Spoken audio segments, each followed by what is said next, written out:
Ever since the days of Stephenson's rocket, there's been something majestic about the sight of a steam train going down the track, leaving a trail of steam as it goes along its way.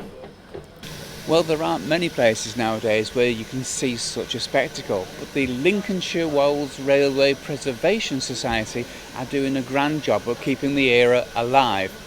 But first, let's start back at the very beginning. Right, the railway that we have here runs on a stretch of what was known as the East Lincolnshire line, and it ran between Grimsby and Boston. It was built in 1848, and it was the very first part of the Great Northern Railway. I mean, this was built before the, if you like, King's Cross end, and it was a very well-used line up to the beginning of the 1960s. You had direct trains went from Grimsby to King's Cross down this route. You had local passenger trains between Grimsby and Louth. I mean, there was also several branch lines at Louth. One went to Bardney and one went around to Mablethorpe. I mean, Louth was quite an important railway town up to about the 1930s.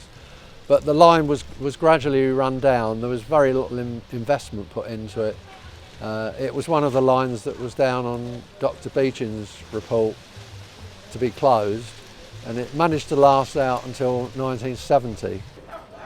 The train started running over a short section of line in 1998, and then in 2009 we rebuilt the line to North Thoresby, and we started running trains between the two stations. And since then we've spent, in the last 10 years, in fact we've just celebrated the 10th anniversary of the first train to go to North Thoresby. And our mission now is to extend the line southwards towards Louth. Well, there is a lot of work to do. So what is the best part of being involved with the railway?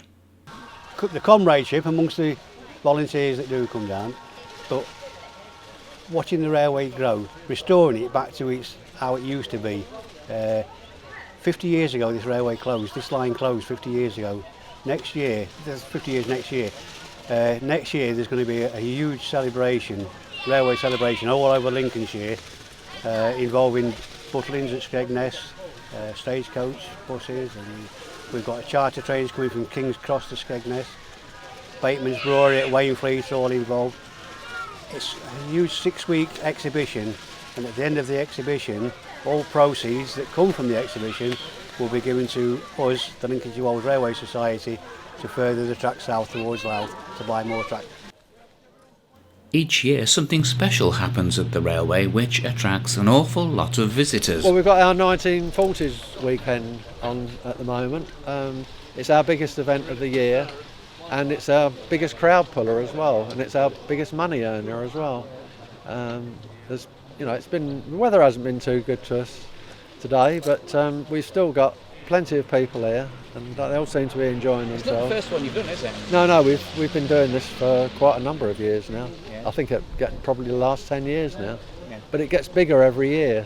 So today we're recreating a small skirmish from the Battle of Falaise, which took place in August 1944.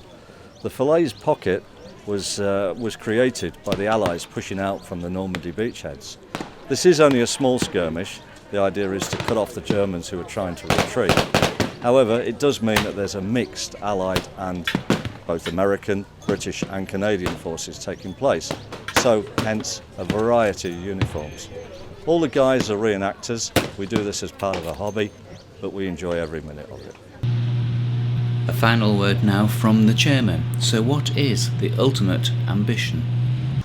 To reach Louth, build a terminus station at Louth, which we've got plans for, reach it to Louth, and then run heritage coaches from Louth to the railway, and it would just be a massive tourist attraction for the Lincolnshire area.